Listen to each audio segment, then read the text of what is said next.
അപ്പൊ എല്ലാവർക്കും happy new year. 2024 എൻ്റെ ജീവിതത്തിൽ തന്നെ ഒരു ടേണിംഗ് പോയിന്റ് ആയിരുന്നേ. എൻ്റെ ഒത്തിരി ഡ്രീംസ് ഒക്കെ അച്ചീവ് ചെയ്യാൻ സാധിച്ചിട്ടുള്ള ഒരു വർഷം. അപ്പൊ അതിന്റെ എൻഡിങ്ങിലെ ചെറിയ സന്തോഷകരമായിട്ടുള്ള നിമിഷങ്ങളൊക്കെ ഫ്രണ്ട്സ് ഒക്കെ ആയിട്ട് അങ്ങ് അടിച്ചു പൊളിച്ചിരിക്കുവാണേ. ഫുഡ് അടിയൊക്കെ കഴിഞ്ഞേ ചെറിയൊരു ഗെയിം സെഷൻ ഒക്കെ ഉണ്ടായിരുന്നു. ആരാണ് ഇതിൽ തുളുമ്പാതെ വെള്ളം ഒഴിക്കുക എന്നുള്ളതേ ഞങ്ങൾ ഇങ്ങനെ ഉറ്റു നോക്കിക്കൊണ്ടിരിക്കുവാണേ. പിന്നെ ആരതിയുടെ വക ഒരു പാട്ടും ഒക്കെ ഉണ്ടായിരുന്നു.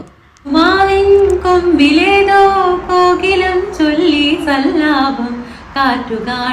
അങ്ങനെ പാട്ടും റീൽസും ഒക്കെ കഴിഞ്ഞപ്പോ ജിനുവിന് ഡ്യൂട്ടിക്ക് പോകാൻ സമയമായി. അങ്ങനെ ജിനുവിനെ ഡ്യൂട്ടിക്ക് പറഞ്ഞു വിട്ടതിന് ശേഷം ഞങ്ങൾ ഇങ്ങനെ പടക്കം പൊട്ടിക്കുന്നതൊക്കെ ആസ്വദിച്ചോണ്ടിരിക്കുവായിരുന്നേ. ഇതിങ്ങനെ വെളുപ്പിന് 3 മണി വരെ ഈ പടക്കം പൊട്ടിക്കൽ ഇങ്ങനെ നീണ്ടോണ്ടിരുന്നു കേട്ടോ. എന്തായാലും എല്ലാവർക്കും ഒരിക്കൽ കൂടെ ഹാപ്പി ന്യൂ ഇയർ.